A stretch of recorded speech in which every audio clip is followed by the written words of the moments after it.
చిత్తూరు జిల్లా తెలుగుదేశం పార్టీ కార్యాలయంలో రాష్ట్ర టీడీపీ అధికార ప్రతినిధి వెంకటెల సురేంద్ర కుమార్ మీడియాతో మాట్లాడారు. వివరములు గన్నవరం మాజీ శాసనసభ్యులు వల్లభనేని వంశీ ఈరోజు అరెస్టు కాబడ్డారు.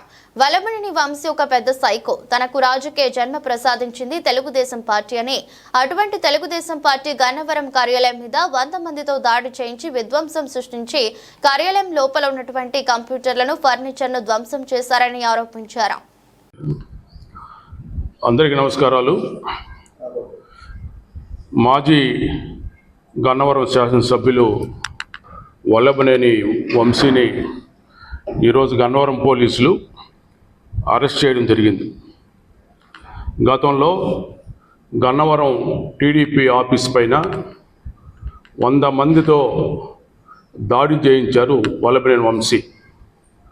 ఆ రోజు పార్టీ కార్యాలయంపై దాడి చేసి లోపల ఉన్నటువంటి వస్తువులంతా కూడా ధ్వంసం చేసి అక్కడ ఉన్నటువంటి దళిత యువకుడు ఉద్యోగి సత్యవర్ధన్ పైన దాడి చేయడం జరిగింది.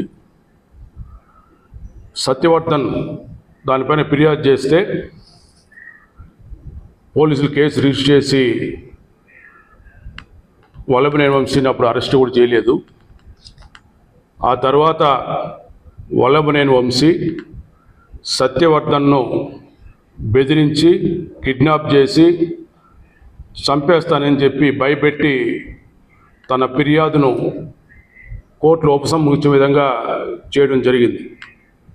దీనిపైన సత్యవర్ధన్ కుటుంబ సభ్యులు తమ బిడ్డ సత్యవర్ధన్ను కిడ్నాప్ చేసి చంపేస్తానని బెదిరించి దౌర్జన్యం చేసి తప్పుడు మార్గంలో కంప్లైంట్ విత్డ్రా చేయించారని చెప్పి వాళ్ళు ఇచ్చినటువంటి ఫిర్యాదు పైన వల్లభనేని వంశీని అరెస్ట్ చేయడం జరిగింది.